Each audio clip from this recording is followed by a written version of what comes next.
I've Yeah, you got got it. a pretty impressive. You got the worst ones The, you can have. so I've got the worst obesity genes that you can have.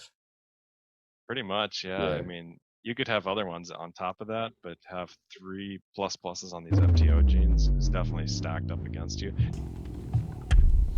So there you have it. I've got some of the worst genes that you can have. And it's not just for obesity. I mean, I produce a lot more stress hormones than the average person. I produce a lot more inflammation than the average person. And also, I've got really bad genetics for serotonin, which is involved in higher thinking.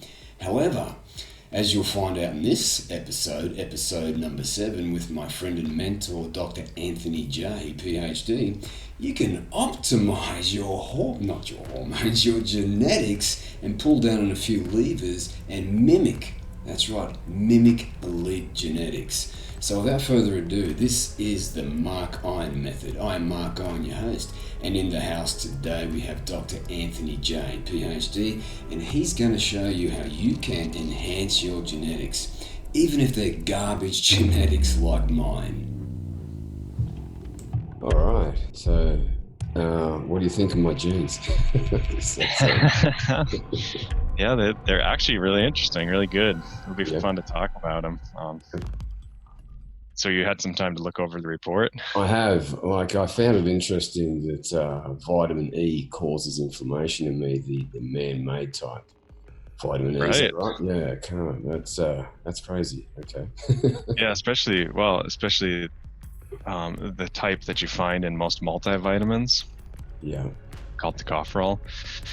And that doesn't mean all vitamin E, of course. There's a natural form called tocotrienols that's excellent, but in your case, it's hard to find that. If you Right. look on the multivitamin labels, most of them are tocopherols. Tocopherols. Right. Okay. So, I guess I need to find a multivitamin that doesn't have that in it. What does that do inside my body? Is it gut inflammation or is it systemic inflammation? What actually is the Yeah. Well, let's jump right into the report, right? Because yeah. if you look on which page is it? It's basically under the heart disease section. I guess that's page 5. All right, I might just share my screen so Perfect. people on YouTube and other places can see this DNA report. All right. So which Yeah. page? Yeah. So keep scrolling down a little bit. You're close. And yeah, there you go. So you see at the very bottom, it says CRP blood levels, C Yeah. reactive protein that refers to. Mm-hmm. If you go down below that, you see that gene that says IL-6 receptor, IL-6, yeah. IL-6R, excuse me. Yeah, Interleukin. Mm. exactly. Interleukin 6. So interleukin is a form of inflammation, just like CRP is, and just like TNF alpha, and just like interferons, right? There's a number of different types of inflammation Yep.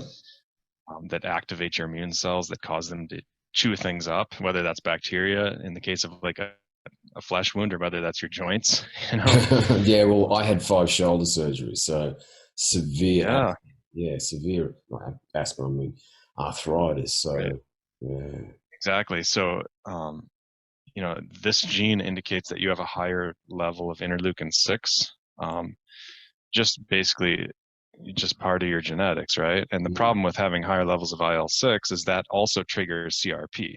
So you can measure that, and sometimes doctors will measure interleukin 6, but usually they don't bother, because if your IL-6 is high, then your CRP will also be high. right.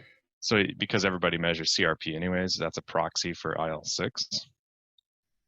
Yeah, So okay. the point is, you have a genetic tendency to have higher CRP, Right. which you can bring down, right? I mean, healthy eating, exercise, avoiding a bunch of these toxins. I mean, the usual stuff, right? Even supplementing DHA helps if you really need to go crazy. Okay, so But, what about but EPA? Does that play into this, or is it just solely EPA, DHA? well, that's a good question. Yeah, I think any of the omega-3s will lower CRP. Right. hmm But what's interesting, the reason I jump ahead and bring this one up is Mm-hmm. because tocopherols for you, and we might as well just scroll down to that gene, which is way down. Gosh, where is that? At page 10, I guess. It's like under the B vitamins. And then the vitamin E section. So keep going down. There you go. Right. Yep. Vitamin E, that gene that says GSTP1, that basically what that indicates is if you are supplementing the fake version of vitamin E, let's call it the tocopherol, right? That actually triggers interleukin 6. So that's the mechanism. Okay, And that in would your be case, systemic. it's particularly problematic, right? Because you have that gene we just mentioned, which is the interleukin 6 receptor. So you're already disposed to have higher interleukin 6. And then if you're taking some fake version of vitamin E, it's also going to increase it and thereby exacerbate the problem. Okay, so I've got a double whammy for inflammation right there. Right, exactly. I mean, as long as you're avoiding tocopherol, you don't, but most people, it sneaks in there, right? Like you'll find it in your DHEA supplements, like your fish oil supplements. You find it in your multivitamins at high dose. Some people even buy vitamin E supplements and take them at high dose. And I think it's okay if your genes are great, but you know, if you have this gene, you definitely don't want to do that. They've even found in the 1990s, they discovered that high dose vitamin E supplements increase your risk for cancer. Wow. Particularly if you're a smoker. And of course, they assumed it was going to be the other way around. That's why they were doing that study. And I think it was even in the New England Journal of Medicine, they published it, and they didn't know how to explain it at the time. They just said, we're shocked, you know, we found, here's the finding, here's the data, we don't know how to interpret it. But high levels of vitamin, if you supplement vitamin E, it increases cancer. And it was quite high. I can't remember the number, but, and now we know it's because, number one, you don't want to be chronically taking antioxidants, because those can sometimes, if you get cancer, they actually help the cancer cells survive. Okay, so that's the first thing. Although vitamin C is an exception to that, because vitamin C can be converted to hydrogen peroxide, and then that kills cancer cells. So that's a unique exception. But most of these other antioxidants, if you're chronically taking them, it can potentially lead to cancer. Cells, basically cancer cells, just surviving. Does that also drive into, I know that spices are high in antioxidant, and I kind of use a lot of spices. Would that play into this problem as well? It could. I mean, you know, the good news about those is the spices have a lot of additional factors that would probably kill cancer cells, you know, a lot of anti-cancer properties. So you're not like isolating a single individual antioxidant and just taking that. Yeah. So I would say you'd be fine there, would be my guess. But particularly because when they study different herbs and spices and things, they find a lot of anti-tumor properties. They don't find increased risk of cancer. Yeah. If anything, they find the opposite, which is good. Yeah. So what this is showing me is that everyone is different and there's no cookie cutter routine. So if you just go haphazard, oh, vitamin E is good, and you've got my genetics, it's not good. It can cause inflammation, which basically switches gears. You've got lower energy, your brain doesn't work as well. And of course, our DHEA and testosterone is going to lower as well. So all these important hormones are going to lower when we're in a state of inflammation, because we're supplementing these vitamins and we don't know our genetics and how they play into it. Exactly. Yeah. Anytime somebody says, I've got the perfect diet for everybody, you know it's a red flag, right? Yeah, let's just stand up and back away very quietly. Yeah, exactly. Or very quickly. But that's one of the other reasons when they do these multivitamin studies that crop up every couple of years, they make headlines. They'll show that multivitamins have no benefit, generally, is what the findings will say, or the headlines will say. Yeah. And that's often because there are a lot of benefits to a lot of vitamins, but when you take them as a multi, oftentimes you have this exact situation where you're actually causing more inflammation in people, and that offsets all the benefits that other people are experiencing, and then it turns out to be an average neutral, you know, a net neutral. So I guess what you could take away from these research papers, if they don't play into genetics and SNPs, it's kind of a useless study. Exactly. Yeah. And that's it's a complicated thing, you know, when they're doing these studies that are just they're just lumping everybody together and they're not considering people's genetics.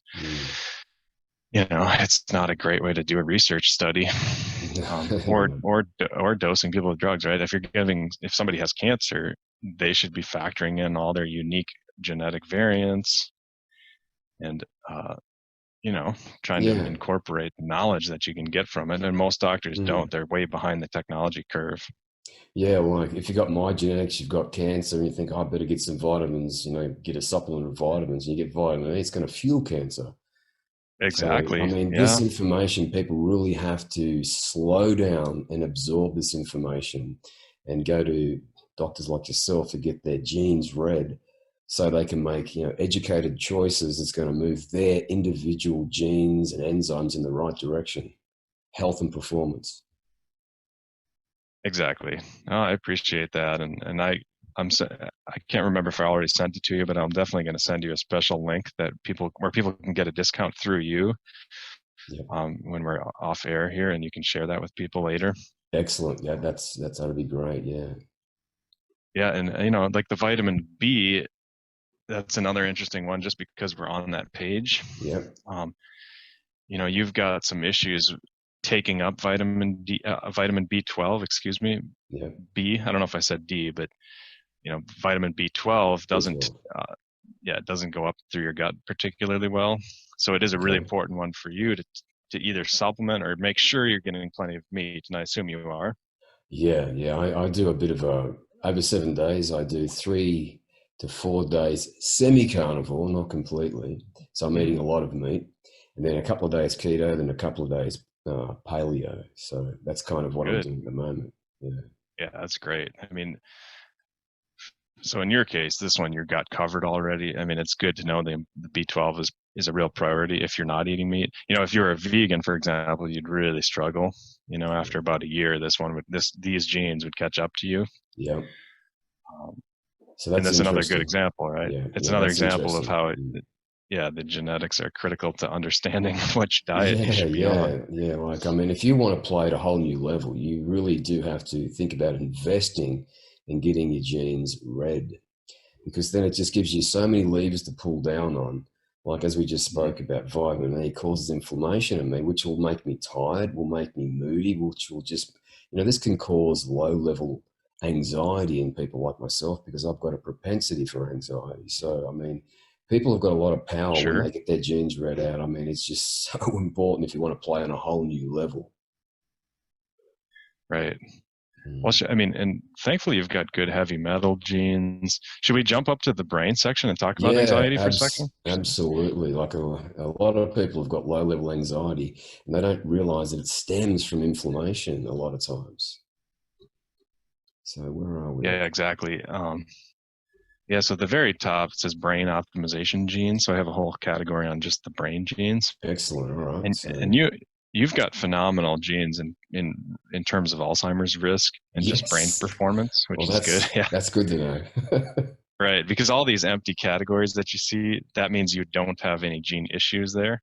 Right. And the reason I don't fill those out, some people like to give 70-page reports and things Yeah. with all the different genes, but the thing is, it's just confusing, it's overwhelming. I only want to find the bad ones because then we can determine how to fix those bad Yeah. genes. Exactly. That's what you And optimize for, the bad ones. Yeah. right, everybody's got thousands of good genes, so those don't Mm. interest me. Spend all day talking about good genes and patting Yeah. ourselves on the back, right? Yeah, exactly. But the one serotonin gene there, which is HTR2A, Yep. sometimes that triggers depression, sometimes anxiety, and it basically means your serotonin receptor doesn't stick as tightly to serotonin. Okay. And it's not that rare, but in our culture, of course, there's a lot of things that are pushing people to get anxiety. And serotonin, 90% of it is made in your gut.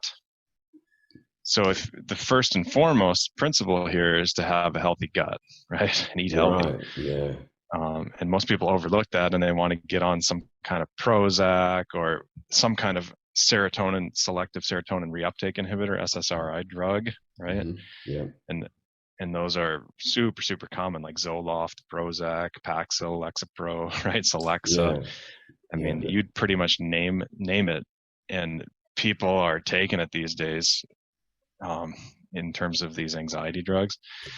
And Yeah. again, usually it's gut health. Yeah. Like when I had anxiety in my early 30s, panic attacks as well, they put me on, it's called over here in Australia, Advanza. I forget what the name of it is, the medical name of it, what it is. But I learnt later that this is changing the receptor ratios in my brain chemically, right? So it's interfering with the natural rhythm of my brain. And when the underlying issue for me, for the majority of it, was just simply inflammation. Right. Doesn't Yeah. surprise me. Yeah. Yeah. So, I mean, you're disposed to it, but usually if you have a healthy gut, that's all it takes. Right. But just general things that increase serotonin are also good, like sunshine and even, some of these supplements that naturally increase serotonin. For example, 5-HTP usually tells your body to make more serotonin. So that's sometimes good. Yeah. Tryptophan is a building block for serotonin, so it helps to make sure you've got plenty of tryptophan, which is of course an amino acid. So you find that in protein. Like people say, when you eat a lot of turkey, they say you feel tired because of the tryptophan. Insulin. And that it's a little bit, it's questionable whether that's true or whether it's just because people ate loads of carbs on Thanksgiving in America. But the tryptophan, but these increasing serotonin usually helps you sleep. So a lot of people have these genetic issues and they're linked to their sleep problems at the root cause as well. Yeah, I saw two interesting studies about serotonin, sulfur amino acids, and dopamine. If you get too much of one, it drops the other one. So if you take L-tryptophan by itself, it'll deplete the dopamine out of your brain, and vice versa. Dopamine, too much of that, it depletes serotonin. So if people from that study, I thought that was fascinating. So I stopped supplementing both tyrosine and L-tryptophan. But what I did, and the other study that I found, was light therapy. They did acute tryptophan depletion study on women who suffered with that. And the light therapy, I think it was 30 minutes of light therapy. And I've got one here right in front of me. I use it constantly in the mornings. So it stops that. They did a study, and it actually stops that acute tryptophan depletion crossing the blood-brain barrier. Oh, that's interesting. I didn't know that. And it's especially interesting in light of your genetics, because you tend to have lower dopamine as well. Yeah. And you can see that if you go down to the COMT gene, and that is, I know we're kind of jumping around, but I figure it's a podcast rather than an evening consult, so it's more interesting for people if we jump definitely. A little bit. But the dopamine's a big one for 9, motivation, right? I mean, if you want to take the day on, you need optimal levels, not up and down. And because if you get up and down level, for me, is I'm bored, then I'm energized, I'm bored, and there's just, you're distracted, you're all over the shop. Right. So go to page 9, and there's a section called cannabis. Speaking of motivation. I think I've gone too far. Yeah, possibly. While we were talking, it's actually pretty close to that B9 and vitamin E section. Yeah, you're excuse me, you're close there. Let's see. Try and find where you are there. So it's a little bit below where you are. Oops. So go down a little bit lower. Yep, keep going down. I'll watch your screen instead of mine. Keep going down, down. There it is. Is that it? Yeah. Cannabis. COMT2. You got it. You got it. Methyltransferase. Yeah. Yep. Catechol methyltransferase. And the version that you have, right? The reason it comes up in the cannabis section is because, basically, if you smoke cannabis, I crush my testosterone. Well, that, right? Which you read about in my book, but also specific to your I mean, that's true of everybody, I think. But specific to you, it'll especially decrease your motivation through your dopamine, because you're already breaking down dopamine faster than most people, so you already tend to have lower levels. That's what this gene is telling me. Right. Not necessarily a problem, because you can bring that up with sunshine and high protein diets and caffeine and music and a lot of other things that I list here. Yeah.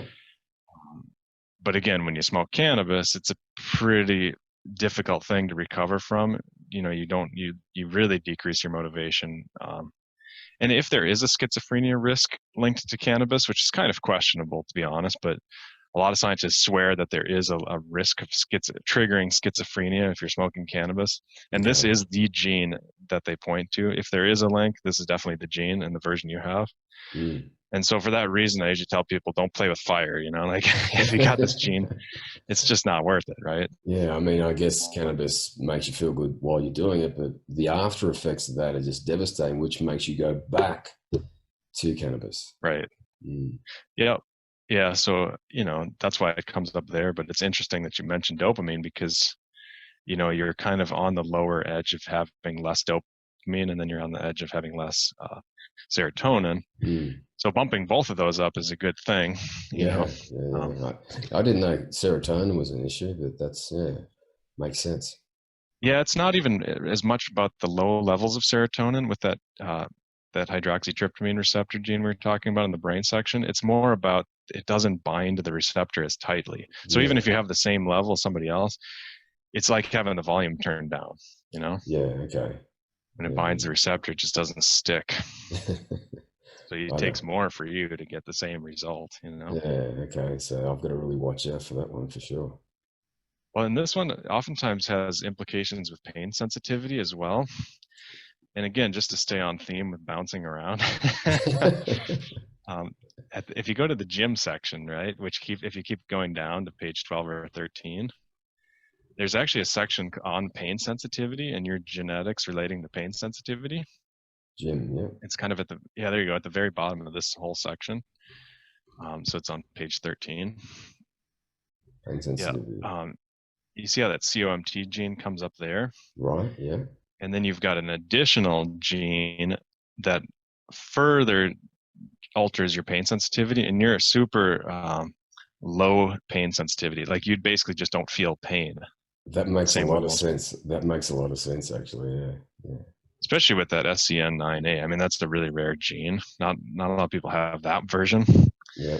And so, I mean, it's not a bad thing, right? But if you really have to tune in, if you feel pain, you got to really pay attention to it because you might blow out a knee or something. It's already pretty far along. If you're feeling pain, that means it's really far. Yeah, like I'm doing back 10 years ago, I used to lift quite heavy weights. I blew out my adductor and I kept going. Right, exactly. And I was off. Yeah, and people, well, people that have the opposite extreme, right, where they have super high sensitivity to feeling their pain, they feel all the pain. Yeah. They have to really push through the pain, right? When they're out jogging or something, they just want to wimp out. Yeah. But in your case, you definitely don't want to do that, or you'll have that exact situation. Yeah, I need to be very in tune. Yeah. What's that? I need to be in tune with my pain. Like, I guess when I feel like I'm done, I should just back off instead of pushing. Like, you're told by the big bodybuilders, push through the pain. That's really bad advice, clearly, for myself and my genetics. Right, and that's kind of rare, and you're really extreme on the powerlifting too, which is, it's also, this one's an advantage. If you go to the muscle fiber type, just one page up at the very top of the gym gene section, that ACTN3 indicates that you're really fast twitch, plus for fast twitch, meaning you're a sprinter, a power lifter. You're not like an endurance guy. That makes sense. And you're really extreme. Yeah. And the ACVR1B gene, another one that's not super common, but you're basically, you have higher muscle strength per volume of muscle. Okay. So if you have the same size muscle as somebody else, you're going to be stronger in general. Wow. And so you've got like phenomenal heavy weightlifting genes, as long as you keep that inflammation down, right? Well, keep your joints healthy. I stopped lifting heavy weights probably 6 years ago because I was just getting too many injuries. Right. And that's probably why. You have a lot of. Yeah. I mean, and it's hard because once you get some of those injuries, it can be tough to recover if you ever do recover with some of that scar tissue and things. I mean, I'm really grateful that you're doing keto because these HLA genes just below that, HLA DRB1 and DRB9. Yep. Those ones give you a higher risk of arthritis. And I'll give you the numbers here. Let me just look at my notes. I mean, Yeah, go ahead. Yeah, with 5 shoulder surgeries under my belt. Yep. Yeah, yeah, exactly. Yep. I mean, the first one is a 4-fold increased risk for arthritis. The next one's another 4-fold, and the next one's a 2-fold, that DRB9. Wow. So that's a lot of risk. But Mm. here's the catch. The catch is that all of those genes are triggered by high insulin. So as Okay. long as you're keeping your blood sugar low, your insulin low, or optimized, I should say, And your joints are protected. this for our listeners is absolutely key. High insulin, arthritis, AGEs, advanced glycation end products, it all drives into that, doesn't it? So it's a huge thing that people need to understand, that if they're feeling pain, like even they wake up in the morning, their neck's sore, their back's a bit sore, like this could be driving into that. Would that be right? Oh yeah, for Mm. sure. And I'm glad you brought up AGE, advanced glycation end products. Uh, it's such a great area of research that's been neglected a lot, in the past decades, and now they're of course really looking into that, and it's clearly an inflammatory component of just eating a high carb diet, Yeah. especially for you. Yeah, definitely. And I saw I don't know how true it is, but a study that up to 80% of the world's population has some form of insulin resistance, which causes Yeah. these AGEs to build up. And I mean, if you're Right. 30 and you're experiencing joint pain, holy shit, this is what's Right. going on inside you. You've got chronic low-grade inflammation that's going to dull you. The energy won't be there. The brain won't work properly. And a lot of people think, oh, it's just me, I'm getting older. But if you look at what we're talking about here today, they can fix this. I mean, they can fix this. Right. Yeah, it's true. It's funny, when I do DNA consults for people that are younger, they oftentimes, I'll point some of these genes out and they'll say, yeah, I don't really notice that. I don't feel like I've got leaky gut. I don't feel like I have anxiety. I don't feel like I have back disc issues, even though you have genes for back disc issues, whatever. But then of course, when I do consults, but I'll tell them, like, well, start now and prevent that stuff, right? Because your genes are a pretty good indicator that of what's to come. But then when I do consults with 70-year-old people or 60 or whatever, they're like, oh yeah, I've got back disc issues. Oh yeah, I've got anxiety, right? Like it's already been, real exposed. Yeah. And I guess with my high pain that's tolerance, the power of it. It's like a crystal ball. Yeah. I guess with my high pain tolerance, I put up with it as long as I could. But I got bursitis. That was the first sign, and it got to a point where I couldn't even sleep. I was in that much pain. So that wouldn't be a good thing, because it's degenerating the joints at a much faster rate, and that's why I needed those shoulder surgeries. So that pain tolerance issue for me is a bad thing. Right. Yeah, you don't catch it quite as early on. Mm. Well, and blood flow is really important for your joints too, and that's the next category. And of course, that's true for everybody, right? I mean, we have synovial fluid in our joints. We don't have a lot of blood vessels. Blood flow, yeah. So getting nutrients into the joints and getting toxins out requires a lot of movement. Yep.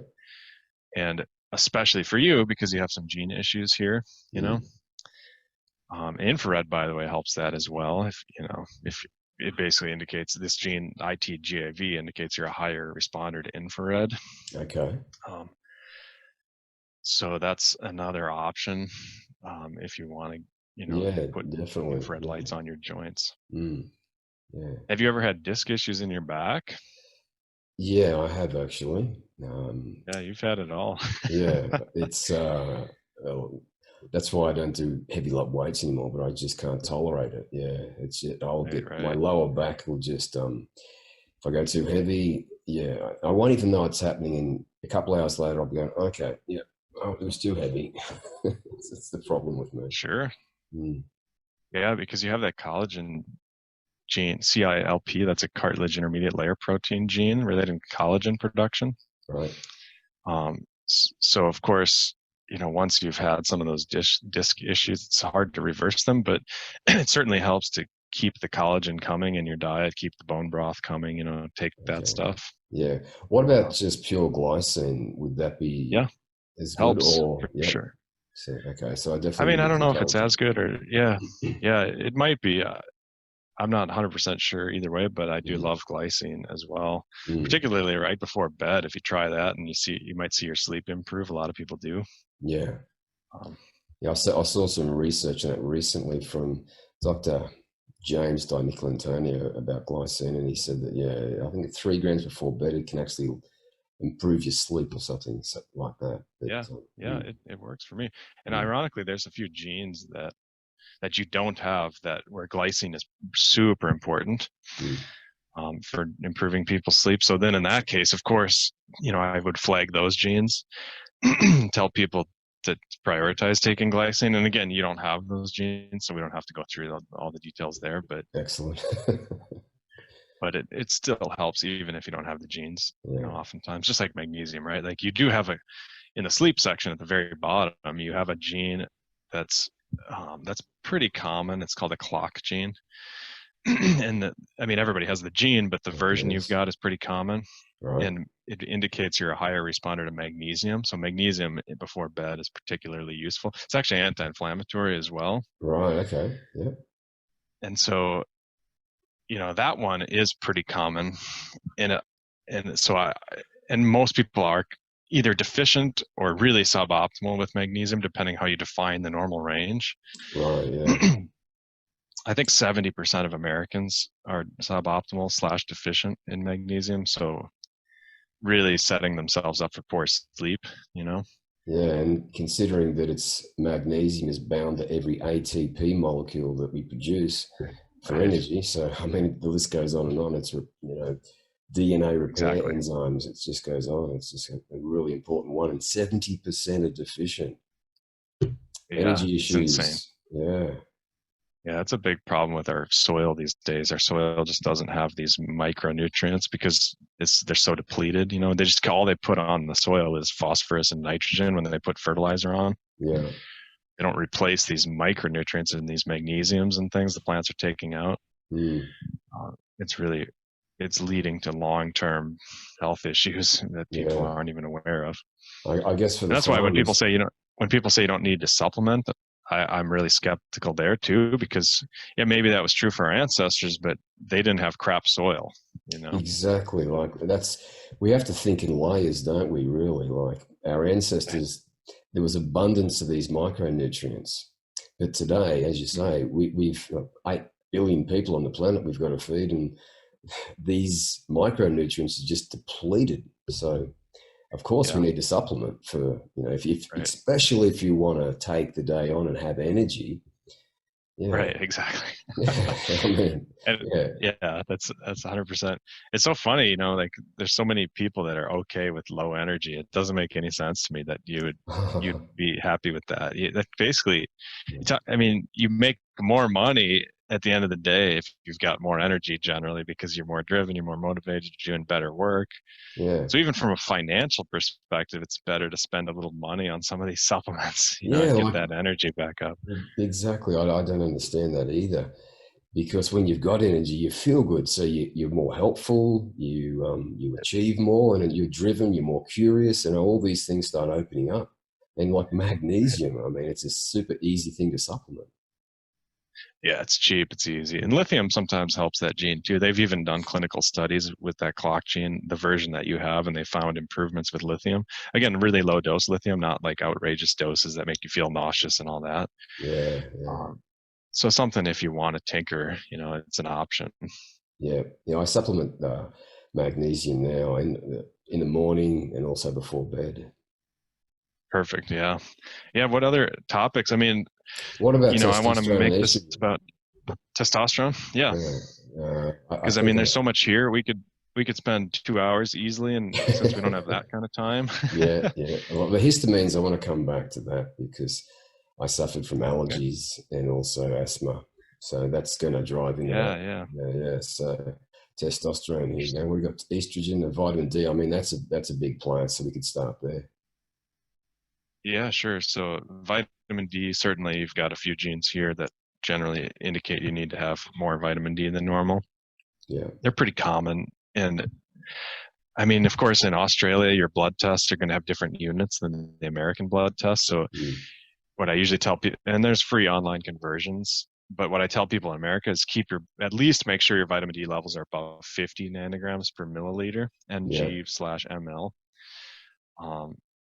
But the average American is 30. 30. So, yeah. right. So, and by the way, if you go in and you get a 30, the doctors will tell you that you're fine. They'll say, good, you're good to go. But Yes, that's average. That's average. So you've got to have exactly. average energy, average, everything. If you want to, be elite, you want to take life on and have energy, you've got to get it up to those optimal levels. Exactly. And I mean, the way you can determine what those optimal levels might be is look at hunter-gathering tribes that still exist, and I've seen the blood work from those. Mm-hmm. And everybody in those tribes, again, these are American units, but everybody is between 70 and 100 on their vitamin D. Yeah. So to be at 30 is just not acceptable. And I want to see people at least above 50, because as soon as you dip below 50, you start seeing associations with all kinds of health issues. And doctors will say, well, they're just associations, it's not cause. But still, you don't want any of that. you don't need to be below 50. No, if you think about it, if you got all these boxes to tick and this is one of the boxes, that's what you need to do when it comes to performance. Right. Yeah. So for you, again, definitely prioritize getting that as a supplement or getting out in the sun. But then the testosterone right below that, that FAM9B gene, it's actually, they give it a really generic name. Mm-hmm. It's called family with sequence similarity 9 member B, which is just obnoxious, right? In other words, we don't know anything about this gene, so we just gave it a generic name. And so honestly, the only thing they know about this gene is it causes lower testosterone. Okay. So I don't have any great solutions for that gene. Yeah. Because I don't know the actual mechanism of how it causes lower testosterone, but the basics are always important, right? Like taking zinc, exercising, lifting heavy, getting sleep, getting magnesium. I mean, all the basics. Getting boron oftentimes helps. But even with all of that, sometimes with this gene, as you age, you might want to get on some testosterone replacement. But again, usually you can do it naturally if you're really dialed in, and especially if you're avoiding those artificial estrogens. Yeah, definitely. Like those IRS 10 list in your book is, clearly they were playing into my low testosterone for a long time. So like, I mean, you eliminate that crap. I mean, it's going to step up. So, for me, I was on TRT. I'm off it now, and I've been off it for a couple of years. So my testosterone's in a good range. Yeah. So it's just more of an uphill battle for you. Yeah, that's it. I've got to tick all those performance boxes to keep mine up there. Right. Yeah, you're not given the gift on this one. And SHBG yours tends to be a little bit higher, plus minus. It's not that crazy, but so that makes it harder to get that free testosterone. And then, of course, the estrogen section lights up a little bit too. So you've got a tendency to have higher estrogen. Mm-hmm. And it's not necessarily blood estrogen. It just means like that ESR1 gene, that's actually your estrogen receptor, your alpha receptor specifically, and it just binds more tightly to estrogen. So again, it has to do with the volume. It's not really about the levels. So like say your estrogen level is at an 80 and somebody else is at an 80. Yeah. You're going to have a bigger effect from that estrogen than they're going to have because of that gene. So it's not driving the levels up, it's just driving up the response to it, if that makes sense. So I guess supplementing DIM, would that be beneficial? Sometimes, yeah. I usually try and avoid that because some people respond so differently. If you overdo the DIM, it actually increases estrogen. Okay. Yeah. And it sometimes increases risk for prostate cancer and things. So that one can be touchy unless you're really dialed in on the dosing. Yeah, okay. And you're really paying attention to your blood. When people just supplement, I hear a good thing on the internet, doesn't mean it's a good thing, does it? Right. And that's why I list broccoli in this suggestions here, and Brussels sprouts and things, because just eating those whole foods has diindolylmethane, it has DIM in it. Yeah. And it has other things that also help your body clear estrogen. But the best thing sweating. Sweating, whether you're working out or sweating in a sauna, by far the best way to clear estrogen. Okay, so that's what I do every single morning. Yeah. So Yeah. that's another box that I tick for increasing my natural testosterone. Yeah. Yeah, it works. I mean, that's what people have to think. They've got all these boxes that they need to tick if they want high testosterone, DHEA, high thyroid function, and fasting increases growth hormone. All these boxes that you can tick gives you, plenty of energy, plenty of testosterone to, feel alive again. So, right. You got it. Yeah. I love it. I mean, we probably talked about this on the last time we chatted, but they've done a sauna study with people measuring. They had skin patches on, right? Like a nicotine patch without the nicotine. Yeah. And they had groups of people that went in the sauna and groups of people that didn't go in sauna. And the ones that went in saunas, when they took off those patches and measured for chemicals, they had loads of BPA and phthalates and all these artificial estrogen toxins on those skin patches. Yeah. And the people that didn't go in the sauna, they didn't have any of that. And neither of the groups really peed out any estrogen. So the urine was pretty clean. Yeah. So in other words, they were sweating out all these estrogens and they weren't even urinating them. So that's a big thing. Like for testosterone, you're getting rid of that. You're lowering sex hormone binding globulin. And you're also clearing out the heavy metals as well. So that's going to help with testosterone again. So the sweating every single day is a big box to tick for higher levels of testosterone, clearly. You got it. Yeah. Yeah, boxes. We've got to keep ticking them. For people, that have got kind of crap genetics. But, for Alzheimer's, I've got good genetics, which is really great. Yeah, I mean, I'd be shocked if it ran in your family, right? You probably don't know anybody in your family that has it. No. Usually it's pretty predictive. Yeah, my wife's side, there's her grandmother has it now. She's sure. But that could have been. Yeah, I'm working on a book on Alzheimer's because I'm really irritated with the industry, the medical industry on this topic, because they just lump it all together as one thing. Just like they used to do with cancer. They used to say cancer is cancer. So and they don't say liver cancer. They didn't say brain cancer. They didn't say B-cell lymphoma. They just said cancer, right? Yeah. And that's ridiculous, because if you want to deal with a certain type of cancer, the more precise you can get, the better you can manage it. Yeah, genes play a massive role in it too, but so do fats, and so does glucose, and a whole bunch of different things. Yeah. Right. And it's certainly like a B-cell lymphoma in your immune system is going to be totally different than a liver cancer. You know what I mean? And Alzheimer's is the same thing. It's like you can't lump it all together. Some people have Alzheimer's because of heavy metal genes, and they have issues clearing heavy metals. Yeah. Some people, they have great heavy metal genes, but they have Alzheimer's because of carbs. And on and on and on. I have all these different categories. So I'm basically I'm going to write a book on this because I feel like it'll literally, send shockwaves through the industry, because that'll be fantastic. People just aren't thinking about it that way. Yeah. Needs a new perspective. Right. Thyroid. I know a lot of people have got issues with thyroid, and again, these artificial estrogens coming into the system kind of really screw it up as well. And I've got bad genes, it looks like, when it comes to thyroid. Yeah. Oh yeah. I mean, a lot of people do. There's a lot of gene issues you can have in this section. And the key is taking iodine, because if you're deficient in iodine, then you're almost certainly going to be deficient in thyroid hormones. And the iodine is a building block for your thyroid hormones. So if you don't have that, you can't make them, Yeah. And so, especially with your genes, right, you're more sensitive to having that issue. Yeah. Whereas again, if you have plenty of iodine and you're doing everything else right, usually you're fine. And especially like that FOXE1 gene in the middle there. Yep. They discovered that gene in Chernobyl, the radiation accident. And basically people that had the good version of that gene, they had no issues with their thyroid, but people that had the bad version of that gene, when they damaged their thyroid, it didn't heal.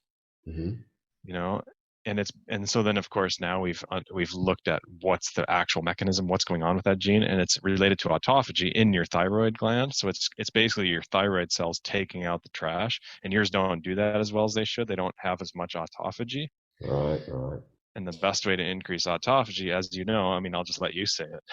Well, yeah, like I fast every single Exactly. day Got it. through the week. I go to 5:30 in the afternoon, nothing until 5:30, except from black coffee and some herbal teas, because I know that some Right. black tea and green tea, they've got a lot of what's the antagonist to iodine? ECGC, Yeah, fluoride, isn't it? epigalactin or whatever. Don't they have fluoride in Oh the yeah, drink? they have. Yeah, So that's a exactly. big issue for someone like me that's got this poor thyroid output. If I'm having black tea and green teas, it's got fluoride in it. It's going to compete for the iodine transport. So that's a big no-no for me to have a lot of tea. And this could be someone else too. Just this one simple issue. One simple issue. Right. That's a good point. I had a roommate in college. He used to drink like a whole gallon of green tea every day, talking about how healthy it was. And I mean, he's had some serious issues looking back on his health, and just looking at him on Facebook and stuff. But yeah, taking that iodine is critical. And intermittent fasting, like you said, I'm really glad you're doing it already. Most people aren't, and when they start doing it, they notice an immediate boost of energy if they have these genes in particular. Yeah. Right. As I mentioned, 5:30 in the afternoon during the week. On the weekend, I'll go to probably about 1 o'clock in the afternoon, then eat. So, but what I find truly liberating about is you don't have to think about food. It's and also you're fueling your own success throughout the day with body fat. I mean, how amazing is that? You're staying lean and healthy because, I don't know if a lot of listeners understand autophagy, but it's a scanner. It scans for dead, diseased, malfunctioning, precancerous and cancerous cells, metabolizes them into other building materials and also energy. I mean, how amazing is that? Right. Yeah, it's phenomenal, autophagy. And like yesterday, I'm just thinking of my own life. I didn't eat until about noon, and then I had 5 egg yolks, and then I didn't eat until about 6 p.m. And that's all I had. And then today I didn't eat until 2 p.m. And I get up at like 6 or 7, somewhere in that range. So, we're on pretty similar wavelength on that. And I think that most people should. Now, some people can kind of get away with, they have phenomenal autophagy genes and they can get away with a little bit different. And it depends how young you are, right? And similar with these thyroid hormones, in everybody, they decline as we age. So in my opinion, every 80-year-old should be on a little bit of thyroid replacement. They should bump theirs up a little bit. Again, there's no reason you should have low energy. But how much should they take and all that kind of thing? You have to work with a doctor because you don't want to overdose it. You'll get heart palpitations. Yeah, but then there's doctors and there's doctors. Like I heard that interview you did with our friend, Dr.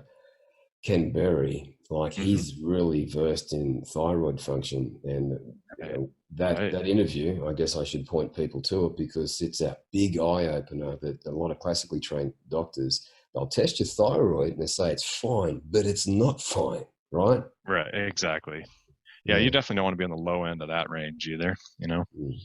It's like testosterone. Like you don't want to be on the low end of those ranges because so many people are. And it's because of terrible life choices and diets and exercise regimens that don't even exist. You can't even call it an exercise regimen because they're not even doing any. Yeah, but as in your book, you can drink a glass of milk, grocery store bought milk, and crush your testosterone. Right. I mean, because it's full of not only natural estrogen from these cows, but also it's full of these artificial estrogens, which is, worse again. So no wonder a lot of people just feel like shit, If you don't have high levels of testosterone, you don't feel alive, you don't feel confident. It's a big problem and it's easily fixed, and people should need to read your book and read that book.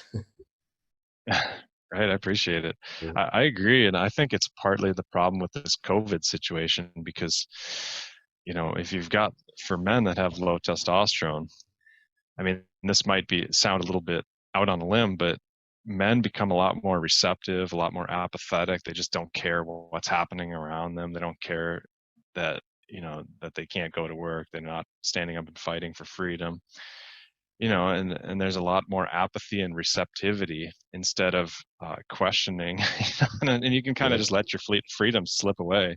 You just And I'm not, described me in my 30s. right. Yeah, that's how I felt in my 30s. It's connected, it's all connected to that.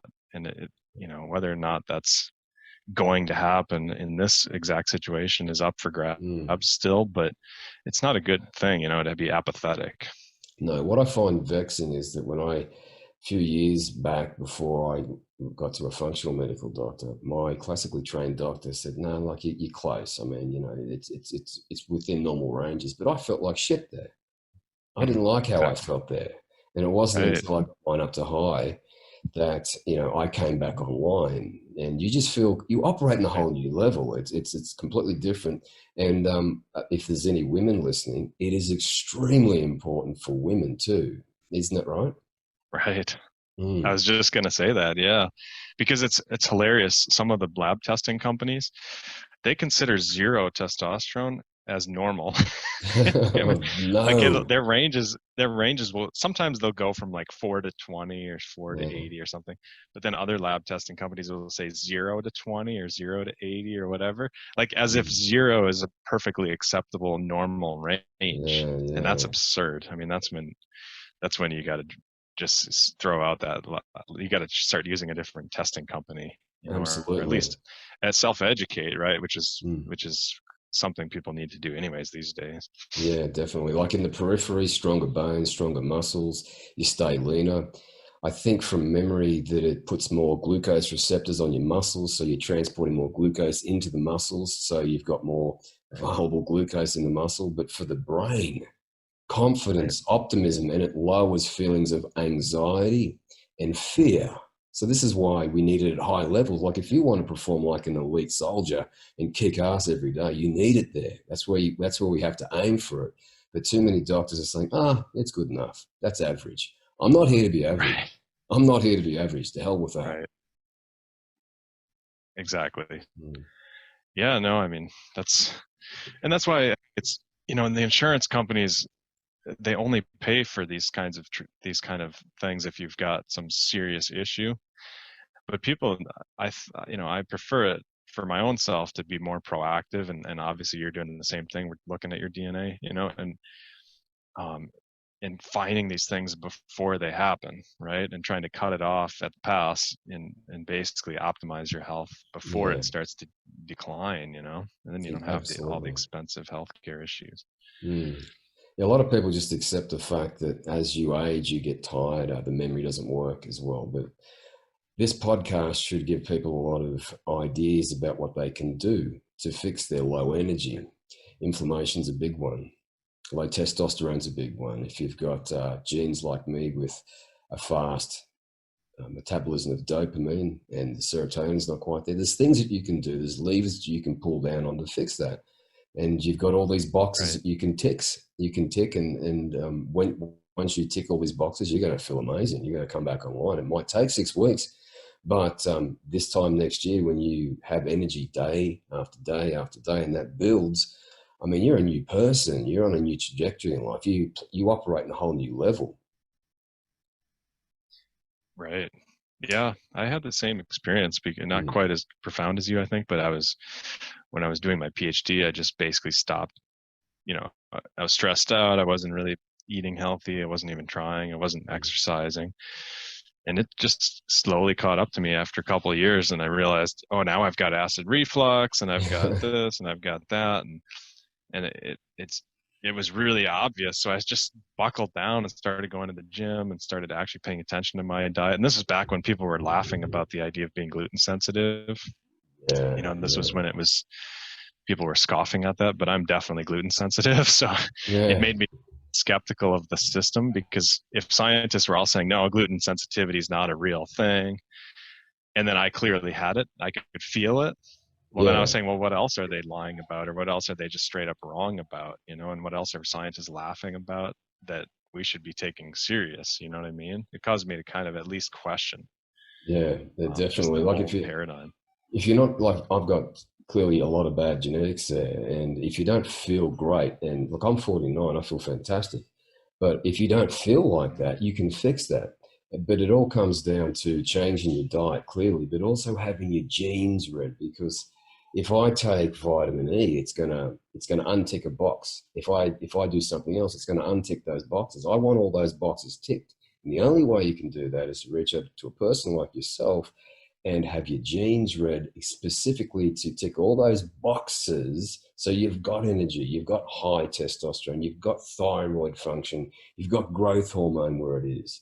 I mean, that's what people have to really start to consider. I think you You know? nailed it on the head, and I appreciate that. Yeah, yeah. Like it's people have got a lot of power, and it's time that they decided to take their power back, but they've got to invest in themselves. But once they invest in themselves, and they're a year ahead of where they are now, they'll just go, "Why didn't I do this earlier? I mean, seriously, why didn't I do this earlier?" Like your kids will look up to you. You're just on it. You're a whole new person. It's just the amount of power that they have, and it's just waiting for them. And this is the entry point. Right. Yeah. Mm.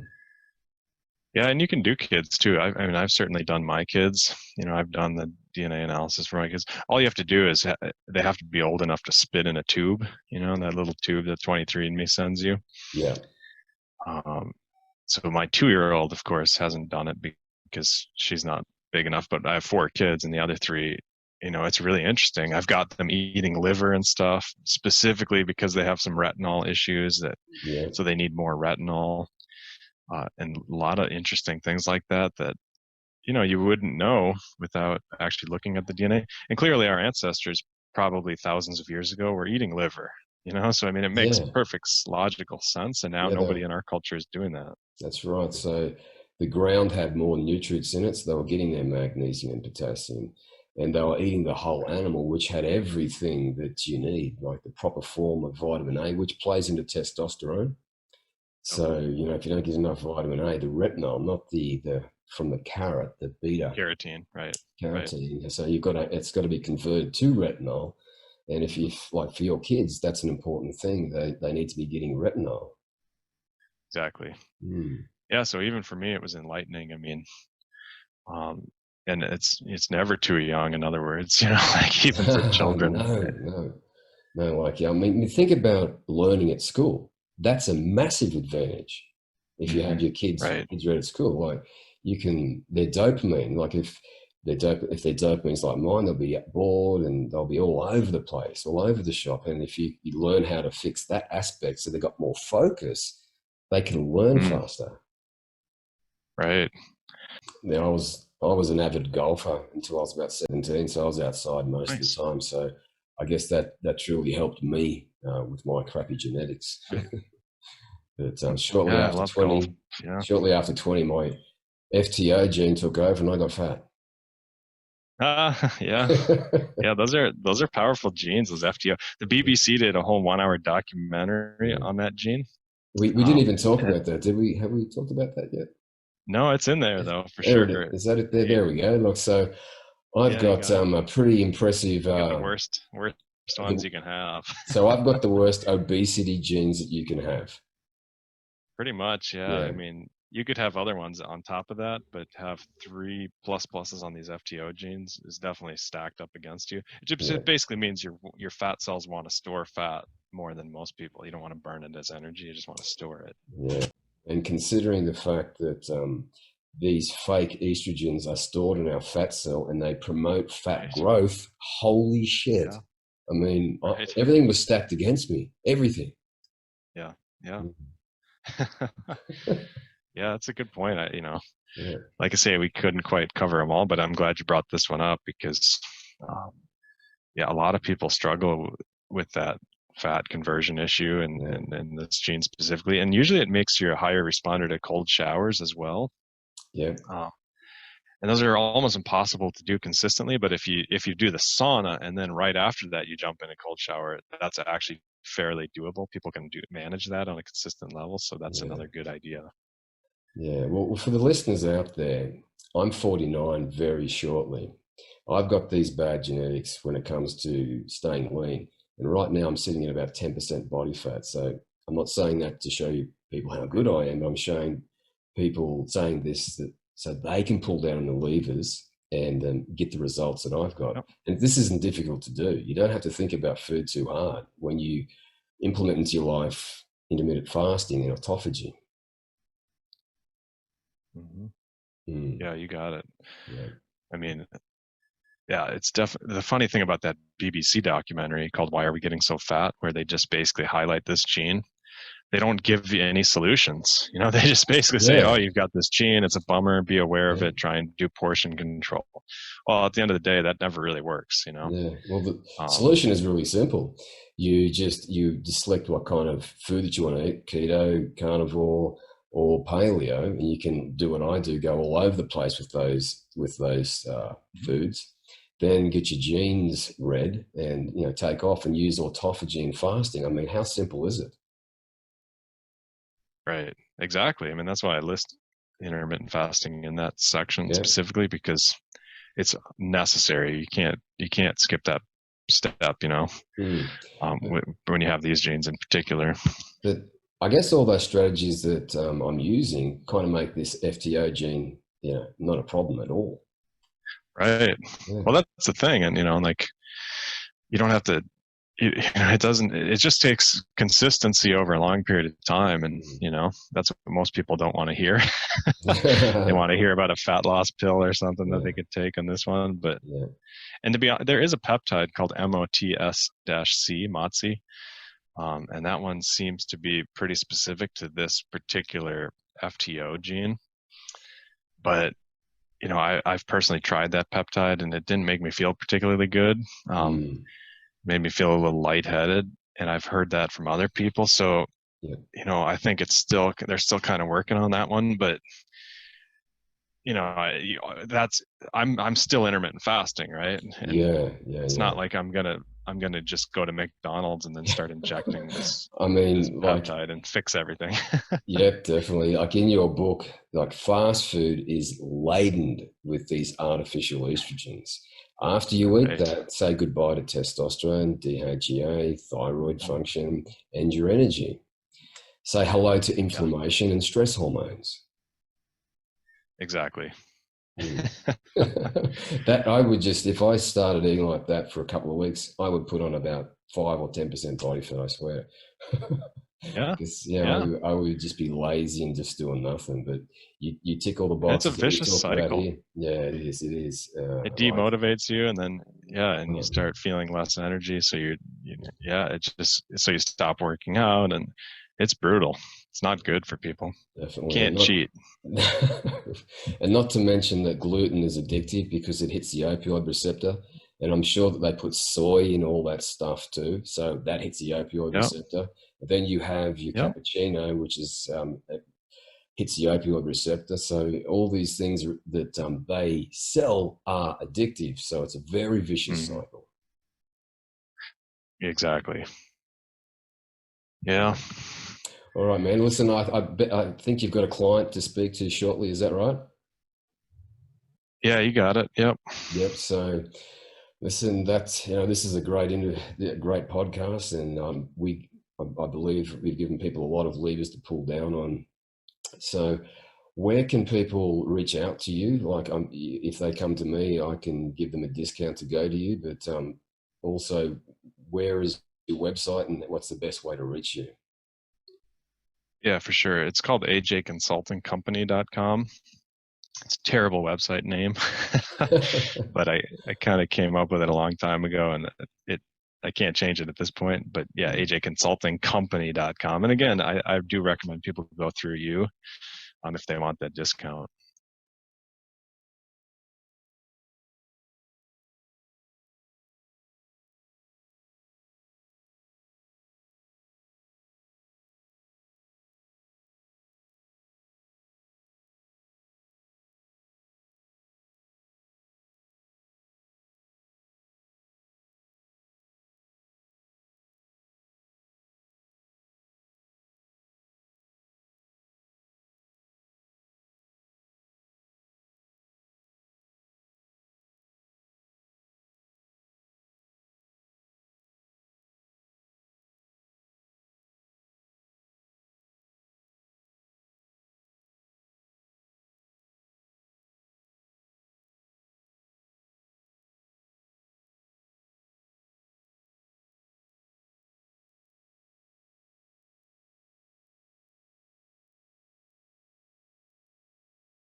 my friend Dr. Anthony J. And if you want to jump on that link below, you can grab that discount. I think it's about $100, so it's a pretty substantial discount for what you receive. I mean, holy crap, you operate on a whole new level, specifically tailored to suit your genetics. Now, as you can see in that podcast, if I start to take things like vitamin E, the fake synthetic type, causes inflammation in me, and we all know what inflammation does. It dulls you, you lose your motivation, and if you're taking this multivitamin every day like you've been instructed to do, and you've got my genetics, it's not going to be too helpful, is it? It's going to completely dull and inactivate your awesomeness. Now, if you don't want to jump on that link of Dr. Anthony's, that's cool. I've got some additional resources underneath that. I'm here to help. I want to show you all the levers that you can pull on to enhance your life. If you're not waking up in the morning full of energy, all you need to do is follow 3 simple steps. Step number 1, if you haven't watched my podcast with Dr. Ken Berry, MD, you should do that. We talk about the Roman Emperor diet, or not the Roman Emperor diet, we're just calling it the Emperor diet now. So what you need to do is move away from the slave diet and then start consuming the Emperor diet. And then step number 2 is to eliminate these estrogenic disrupting chemicals coming into your body. Now, I've done a previous podcast with my friend Dr. Anthony, and I'll link it below as well, because that shows you the big problem that we all face with these artificial estrogenic chemicals coming into our body. They dull us again, they cause inflammation, and they're pervasive, they're everywhere. More than likely right now you're breathing them in, you're spraying them underneath your armpits, you're lathering them on your skin, you're putting them in your hair, you're eating them. In fact, scientists have now shown that fast food gives you a load of these fake-ass estrogen at a bolus of about 50%. So that podcast that I did with Dr. Anthony on these estrogenic, fake-ass endocrine disrupting chemicals is a must-watch if you want to kick ass each and every day. And the third thing we need to do is also optimize our omega-6 to 3 ratio. And again, there's more information below on how to do that. You're not here to be average, neither am I. You're not broken and you're not weak, and you sure as hell don't need elite genetics to kick ass and have energy, walk around lean and healthy year in, year out without too much trouble. This was episode 7 of the Mark Guy Method with my friend and mentor, Dr. Anthony J.